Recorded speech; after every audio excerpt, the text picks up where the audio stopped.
messieurs, bonsoir et bienvenue aux 20h d'Évasion Guinée. Tout de suite les titres de cette édition d'information. Prestation de serment des nouveaux gardes forestiers au Palais du Peuple. Ces agents ont pour mission la protection de la faune et de la flore guinéenne. Le président de la République ainsi que d'autres personnalités de haut rang étaient de la partie Les Échos. C'est dans cette édition. Transformer le rotin, ce bois à la fois précieux et prisé en meubles, c'est l'exercice auquel se livrent certains ouvriers. Une activité qui est cependant loin d'être une promenade de santé. Explication à suivre dans ce journal. Et puis, séjour en prison prolongé en Égypte pour le président déchu. C'est en tout cas ce qu'a décidé ce lundi la justice égyptienne. Les partisans du président destitué ont de nouveau réclamé sa libération. C'est tout pour les titres. Encore une fois, bonsoir et bienvenue à tous. Je le disais dans les titres, des gardes forestiers pour la protection de l'environnement au nombre de 530 et ayant pour mission de protéger la faune et la flore en Guinée. Ces nouveaux agents ont prêté serment ce lundi. C'était à la faveur d'une audience publique qui s'est tenue au Palais du Peuple. Elle a enregistré la présence du chef de l'État et de plusieurs autres personnalités du gouvernement. Ben Oumar Silla. Ils sont au total 2000 recrutés, 547 à Conakry et 1453 à Cancan sur une prévision de 3147 pour la couverture du territoire national en écogarde.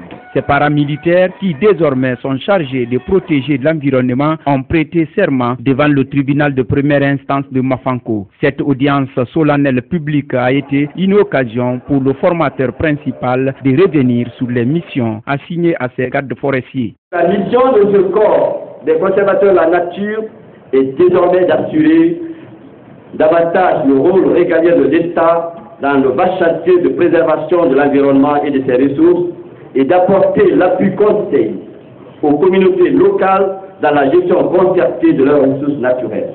Les 342 forêts classées, 2 parcs protégés, des eaux territoriales de la Guinée sont en dégradation poussée par l'effet de l'homme. C'est pour ralentir ce phénomène que le président de la République, par décret, a créé ce corps éco-garde issu des recommandations du séminaire national sur la réforme des services de défense et de sécurité tenu en avril 2011 à Conakry. Le ministre de l'Environnement s'est alors engagé à travers ces éco-gardes à lutter contre la dégradation de la faune et flore en Guinée. Tout de même, il demande au chef de l'État d'équiper ce nouveau corps.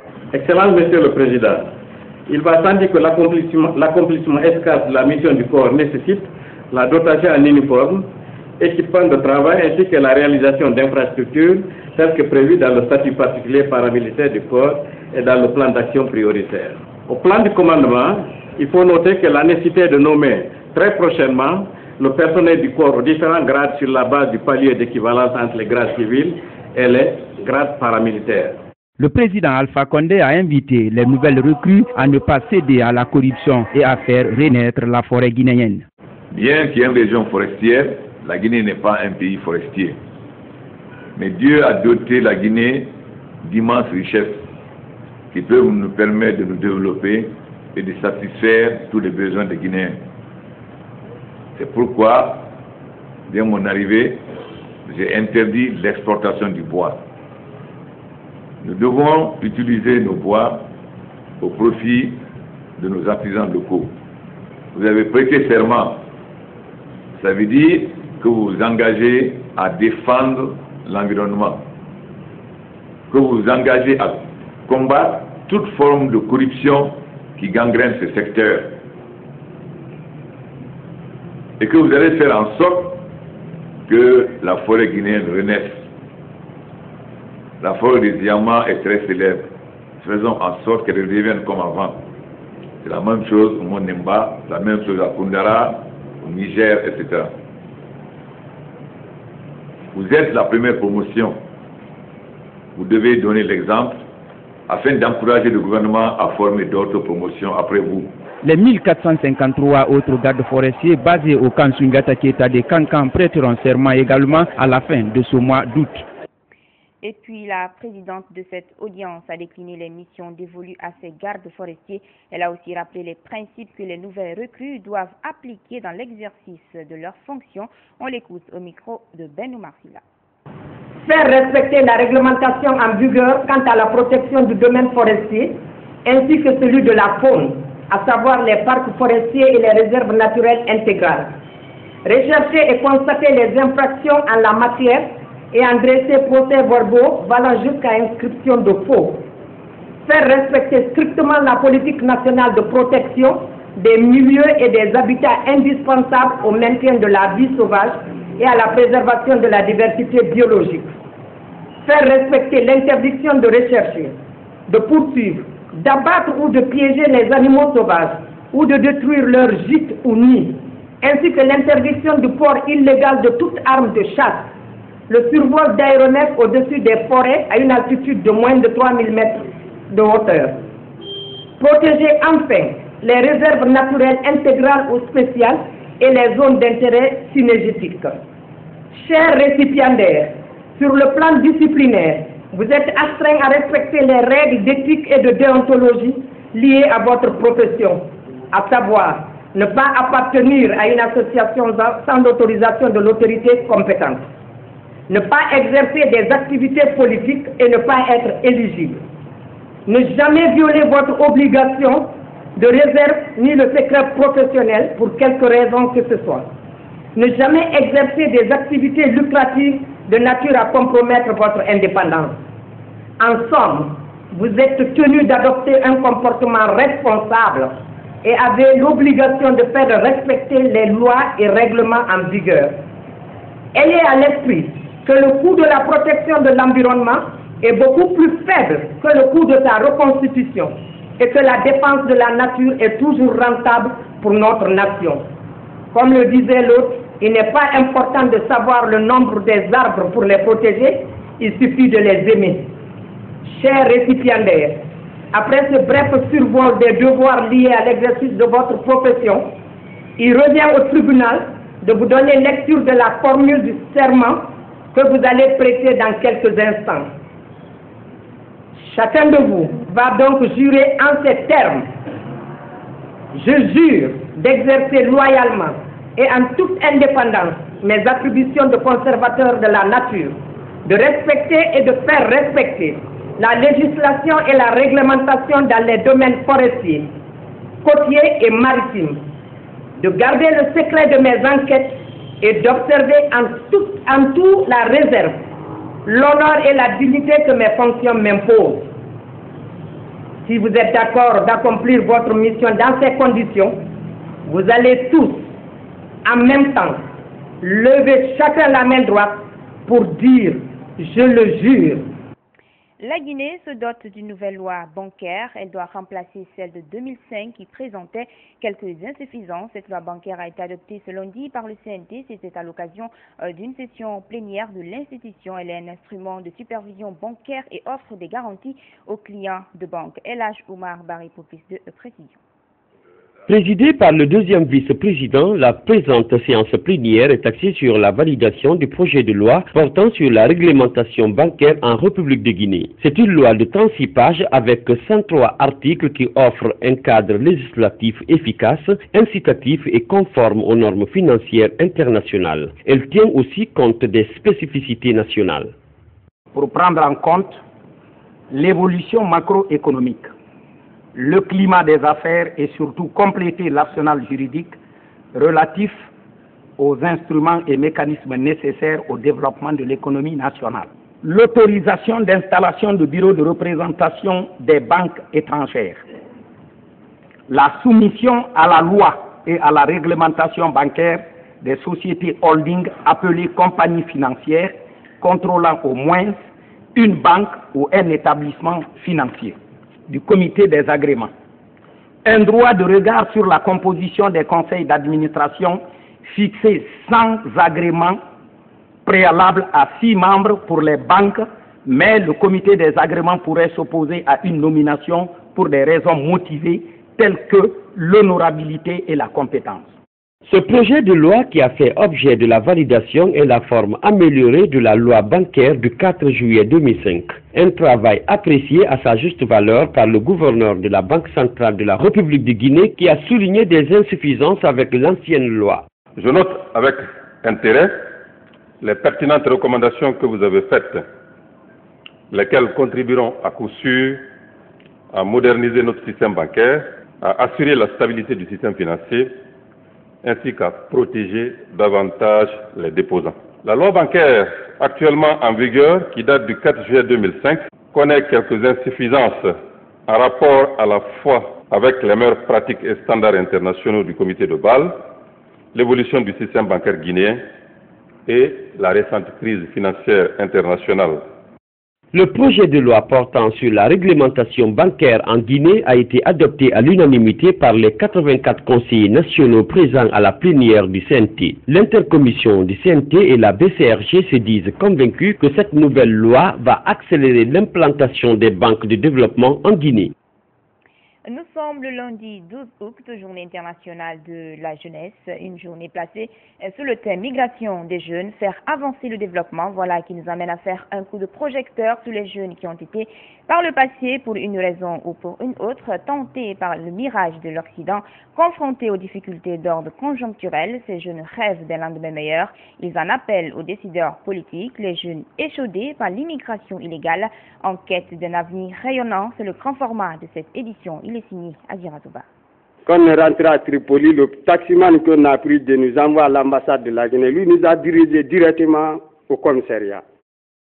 Sékou Kourouma vient d'être rapatrié en Guinée après avoir passé 5 mois dans une prison libyenne de 5 mètres carrés où, selon lui, étaient entassés 90 à 100 migrants. Son cauchemar a commencé quand, en compagnie d'un ami, il a quitté son village Biskrima après avoir vendu le peu de biens qu'il possédait. La tête remplie de rêves, d'une vie meilleure, Sékou a traversé plusieurs pays en voiture, bravé le désert, payé des passeurs pour finir malheureusement dans un cachot démuni de tout. Une histoire que vivent la majorité des migrants illégaux à travers le monde.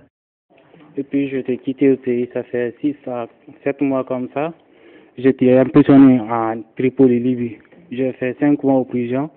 Donc il n'y a pas quelque chose que je n'ai pas vu là-bas. Donc j'ai besoin de rentrer au pays maintenant, de travailler, rester au pays.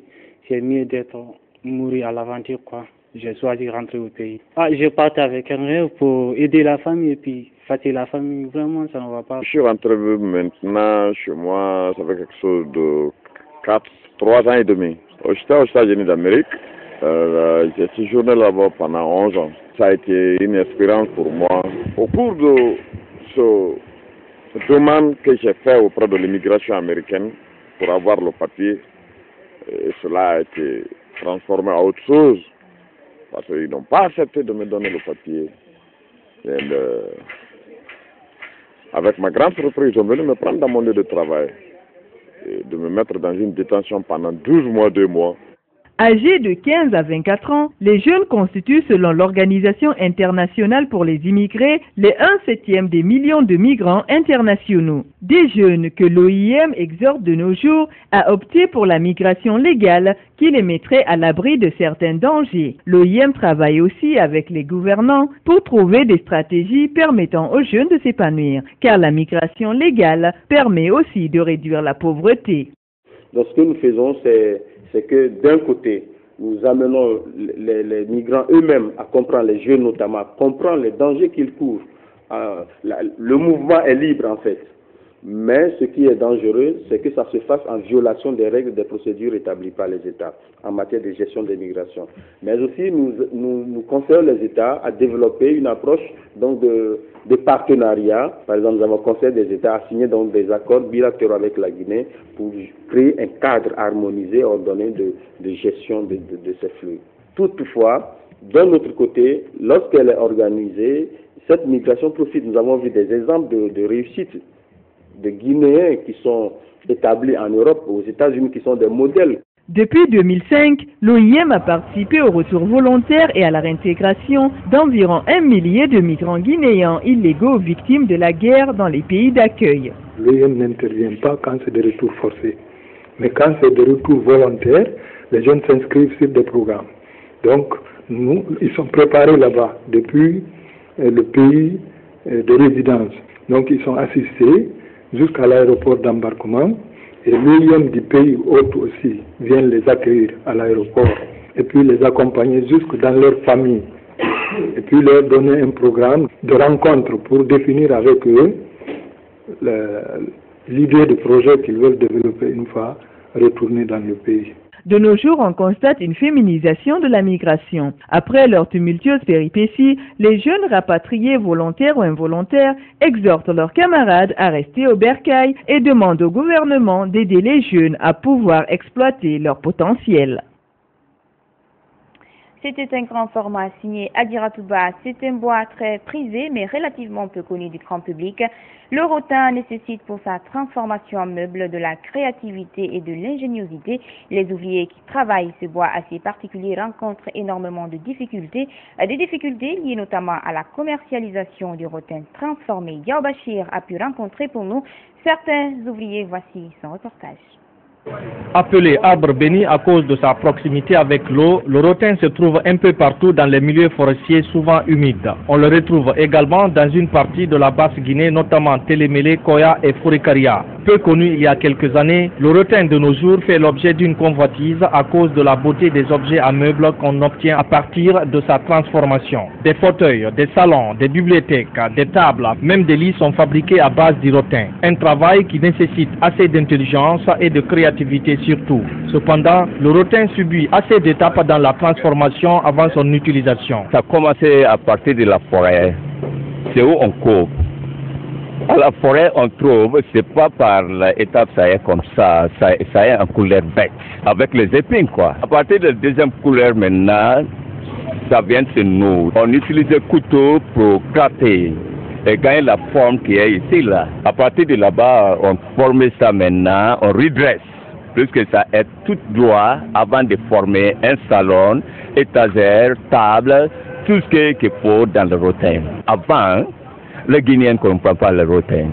C'est aujourd'hui qu'ils connaissent la valeur du rotin. À cause de la situation économique actuelle, les ouvriers du rotin n'arrivent pas souvent à acheter le matériel complet pour le travail. Pour avoir un salon, il faut au moins 40 baguettes de rotin qui coûtent entre 30 et 50 000 francs guinéens. Les salons en rotin tissé coûtent plus cher. Le prix varie de 3 et 5 millions. Autant de difficultés que relève Maître Nabi Souma qui lance néanmoins un appel aux autorités pour la promotion du métier. Le manque de matériel, ça nous fatigue beaucoup. Notre matériel, parfois, ça quitte jusqu'à 0 kg Massanta. Et si ça vient ici, pour avoir aussi, c'est pas facile. Et puis le matériel aussi, ça coûte cher. Si on fait le salon, ce que tu vas gagner, ça ne peut pas suffire avec ta famille. On achète par baguette. Par exemple, le petit là, ça on achète ça à 500 francs. Le grand là, on achète ça à 4 000 francs. Dans le rotin, c'est un travail d'art. L'appel que je lance à l'autorité, ils n'ont qu'à aider les ouvriers guinéens. Bien que prisés aujourd'hui par plusieurs citoyens, les fauteuils en rotin étaient exclusivement réservés aux chefs coutumiers d'Afrique. Au chapitre social, les travailleurs de la SMD à l'Hérault dans la préfecture de Dinguiraï menacent d'aller en grève. Ils ont déposé ce lundi un préavis de grève à la direction générale de la société, un préavis qui prend fin le 26 octobre prochain. Selon Mohamed Dialé Diallo, secrétaire général du syndicat des travailleurs de l'Hérault, il a été joint au téléphone par Ibrahima Soriari Yansani. Mohamed Dialé Diallo, bonsoir. Bonsoir, monsieur. Vous êtes le secrétaire général des travailleurs de l'Hérault. Effectivement. Alors, est-ce qu'on peut savoir qu'est-ce qui se passe là-bas actuellement? Ben, effectivement, la SMD est une société d'action privée qui est pilotée par les Russes. Donc, nous avons émis un certain nombre de réclamations depuis maintenant un certain moment, mais qui n'ont jamais vu le jour. Alors, vous comptez arrêter le travail si ces réclamations ne sont pas prises en compte? Effectivement, nous avons adressé un certain nombre de réclamations depuis maintenant un certain moment qui n'ont jamais été respectées. Ils nous ont fait parvenir un écrit comme quoi que désormais qu'ils ne voudraient plus prendre nos épouses et nos enfants en charge. Et que l'assurance maladie du nom de NCA dont nous bénéficions, qu'il s'apprête à résilier ce contrat à partir du 15 août, sans toutefois mettre de mesures compensatrices en place. Et nous avons négocié pour que cela ne puisse pas arriver, mais ils ont toujours tenu à le faire. Et comme nous sommes maintenant au bout du souffle, nous avons jugé utile de lancer un préavis de grève. Au-delà de ces points, est-ce que vous avez d'autres points de revendication? Nous avons d'autres points de revendication qui figurent dans le préavis. Entre autres, nous avons en premier point le volet santé. Et en deuxième point, nous avons le cadre catégoriel de sa note technique. Nous avons en troisième point la révision du règlement intérieur, qui est un outil malheureusement aujourd'hui de licenciement arbitraire et abusif des travailleurs guinéens à la SMD. Nous avons en quatrième point la correction du taux d'inflation, qui est un montant qu'on nous doit tous les 6 mois. Alors, qu'est-ce que vous comptez faire si ces points de revendication ne sont pas pris en compte? Ben effectivement, nous avons même lancé un préavis de grève qui court à partir d'aujourd'hui, lundi 12, et qui prend fin le lundi 26 août. Si toutefois nos points de revendication ne sont pas satisfaits, nous allons adresser un avis de grève à la direction à partir du 26, qui va prendre 72 heures, c'est-à-dire que si l'avis de grève aussi n'est pas répondu à la satisfaction des uns et des autres, je crois que le 29... Vous voulez dire que ces points de revendication sont pour le moment soumis à l'appréciation de la direction générale? Tout à fait. Si ce n'est pas satisfait, je crois à partir du 29 ou du 30 août, nous partirons en grève. Nous tenons à vous rappeler d'ailleurs que nous avons mis toutes les sociétés en copie, dont son Excellence Monsieur le Président de la République, son Excellence Monsieur le Premier ministre, Monsieur le ministre de la Santé, Monsieur le ministre des Mines. Je tiens à rappeler que le gouverneur de Kankan est lui aussi mis en copie. Et le préfet également. Monsieur Gallo, peut-être une dernière question. Selon vous, pourquoi la direction générale a pris de telles décisions? Nous ne savons exactement pas pourquoi cette décision a été prise, mais nous avons tenté le tout pour ne pas que nous arrivions à cette situation. Mais c'est une direction qui est complètement hostile au dialogue. C'est une direction qui est complètement hostile au dialogue. Merci, monsieur Gallo. C'est moi qui vous remercie. Hier dimanche, c'était jour d'élection au Mali et dans les représentations diplomatiques du pays, ce fut le cas en Guinée, à l'ambassade du Mali où le calme a régné toute la journée. Les électeurs maliens ont bravé la pluie pour y accomplir leur devoir citoyen. Sarah Camara était de la partie, voici son reportage. C'est à 8 heures que les 5 bureaux de vote à la chancellerie du Mali à Conakry ont pu accueillir les premiers votants. 1 heure après le début des opérations de vote, l'affluence était encore timide, alors qu'au premier tour, il y avait de longues files d'attente. Je suis venu voter en faveur du candidat, le candidat qui, lors de la campagne, m'a convaincu. J'ai le sentiment de voir aujourd'hui que la crise malienne tire vers sa fin. Tous les Maliens, sans exception, attendent du président de régler un problème majeur qui est le problème du Nord, qui aujourd'hui est une épine dans les pieds de tous les Maliens. Je crois que nos frères du Nord, les Touaregs, nous allons nous entendre et nous allons parler du Mali ensemble, sans problème. Pour un retour à l'ordre constitutionnel dans le pays, les Maliens saisissent cette opportunité. Le plus important pour les Maliens de Guinée est l'acceptation des résultats du vote. Dans un enjeu, il faut toujours un gagnant et un perdant. Mais dans le système démocratique, ce qui prime, c'est la citoyenneté. Celui qui va perdre, c'est un Malien qui va perdre. Donc son rôle, c'est se joindre à celui qui a gagné pour que son programme puisse passer. Et ce programme-là, c'est le programme de tous les Maliens. Parce qu'il faut que le Mali sorte de l'ornière. Mon choix, c'est Ibeka. À toutes les phases déterminantes de la prise de décision de notre pays, à toutes les circonstances difficiles de ce pays, de 91 à aujourd'hui, Ibeka n'a pas tergiversé, il a tranché, c'est un homme tranchant. Ibeka a la clé et il est la solution du Mali. C'est son heure, c'est l'heure du candidat. On a voté pour notre candidat, c'est lui qui fait solution des Mali. Donc on ne vote pas pour un candidat qui veut diviser les Maliens. C'est Soumaïla qui peut réunir tous les Maliens, c'est lui qui a la solution des Mali. Donc n'importe qui gagne, c'est Mali qui gagne, mais on veut que Soumaïla gagne, c'est tout. On a vu ce qui est passé en Guinée, on a vu partout en Afrique ce qui est passé. Donc Soumaïla peut toujours gagner la chance de remporter des élections sans faute. Aujourd'hui, loin de leur pays, les ressortissants maliens souhaitent un retour à l'ordre constitutionnel dans leur pays, une étape cruciale qui mettra fin à 1 an et demi de crise. En bref, à propos toujours de cette présidentielle malienne, il faut dire que c'est dans le calme que les Maliens attendent qu'Ibrahima Boubacar Keïta ou de Soumaïla Cissé remportera le second tour du scrutin. La réponse est dans les urnes. Le ministère de l'administration territoriale a 5 jours maximum pour publier les résultats provisoires. Le vote s'est déroulé sans incident, y compris dans le nord en zone Touareg. En Égypte, le président déchu va de nouveau attendre en prison. La justice a prolongé ce lundi sa détention. L'ancien président est accusé de liens présumés avec le Hamas palestinien et de complicité dans les opérations meurtrières de 2011. Au même moment, les rues ne désemplissent pas. Des manifestants pro-Morsi ont encore réclamé aujourd'hui la libération de leur champion, Abdourahmane Ba.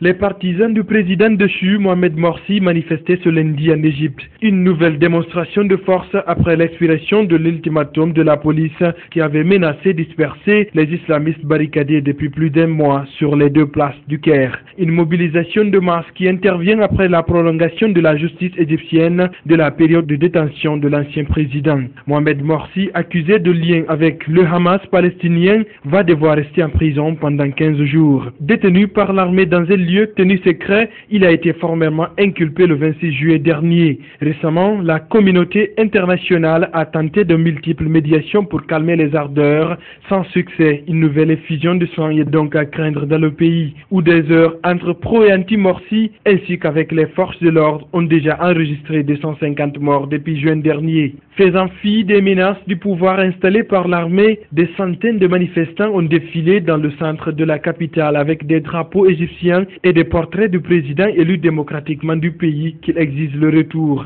Pourtant, dimanche soir, à l'expiration de la trêve observée jusqu'à la fin des festivités du Ramadan, la police avait annoncé une opération imminente contre les sittings en faisant recours aux encerclements et sommations. Les autorités semblent persuader certains manifestants d'évacuer pacifiquement avant de lancer l'assaut contre les plus déterminés. Le gouvernement intérimaire doit à la fois faire face à la pression populaire et aux appels internationaux à la retenue. En bref, encore le temps monte entre Londres et Madrid autour de Gibraltar. Ce porte-hélicoptère a quitté l'Angleterre pour le sud de l'Espagne. Il sera suivi par une frégatte de garde. Des manœuvres en Méditerranée prévues de longue date, mais en plein regain de tension autour du rocher sous souveraineté britannique.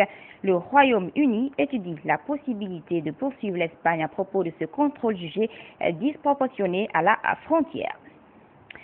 Dimanche, Israël a lancé un appel d'offres pour la construction de milliers de nouveaux logements en Cisjordanie et à Jérusalem-Est.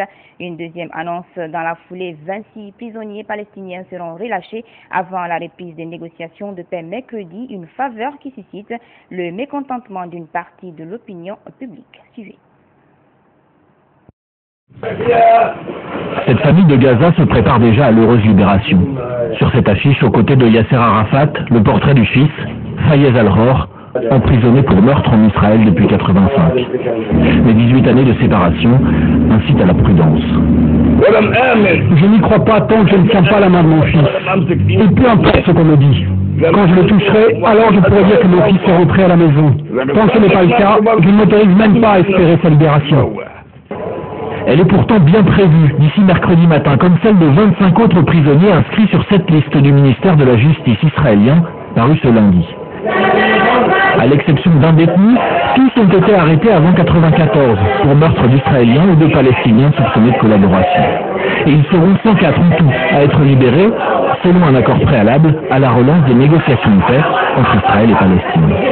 Ces discussions sous contrôle américain reprendront mercredi, et d'ici là, les familles de victimes israéliennes vont se faire entendre. C'est déjà le cas à Jérusalem, devant la Haute Cour de justice. Le Premier ministre a été trompé. Nous relâchons ce terroriste pour rien. Il n'y a aucune raison de le faire. Le début des négociations ne devrait pas être soumis à des conditions. Il ne devrait y avoir aucune libération. Dans le même temps, Benyamin Netanyahou a également autorisé la construction de 1200 nouveaux logements en Cisjordanie. Libération d'un côté, construction de l'autre, paradoxale politique israélienne et prémisse de difficultés autour de la table des négociations.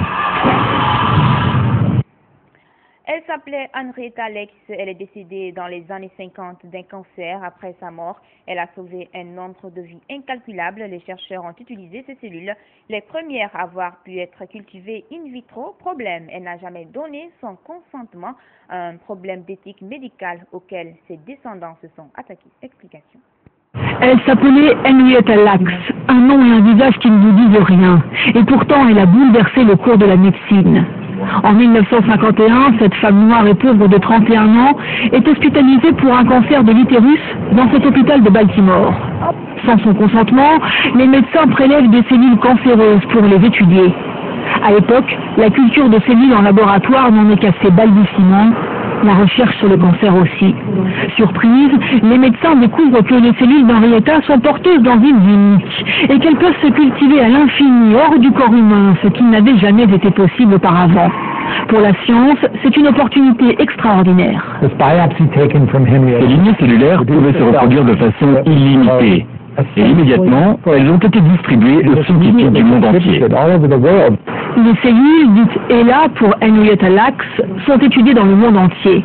Elles permettent d'élaborer le premier vaccin contre la polio et de sauver des millions d'enfants de cette maladie qui faisait des ravages. Dans les années 60, elles sont même envoyées dans l'espace avec les premiers satellites pour tester les tissus humains en apesanteur. Aujourd'hui encore, elles servent à la recherche sur la leucémie, le sida, le clonage. C'est impossible de mesurer l'importance de ces cellules pour la science. Chacun d'entre nous a d'une manière ou d'une autre bénéficié de la recherche sur ces cellules. Aujourd'hui, les descendants d'Henrietta Lacks viennent d'obtenir une grande victoire, car depuis 60 ans, ces recherches et les bénéfices engrangés leur ont totalement échappé. Ils ne réclamaient pas d'argent, juste un droit de regard sur l'utilisation de cet énorme héritage scientifique. Les services de santé américains leur ont accordé. On reconnaît enfin que notre aïeul est une personne avant d'être une cellule. En 60 ans, 50 millions de tonnes de cellules d'Henrietta Lacks ont été reproduites. À qui appartiennent vraiment nos cellules? Peut-on les utiliser sans notre consentement? Autant de questions que cette affaire continue de soulever. Voilà, mesdames et messieurs, c'est ainsi que se referme cette édition d'information. Merci de l'avoir suivi. Excellent suite de programme à notre compagnie. L'info, c'est aussi notre site internet, le www.groupeevasionguinée.info. Bonsoir à tous.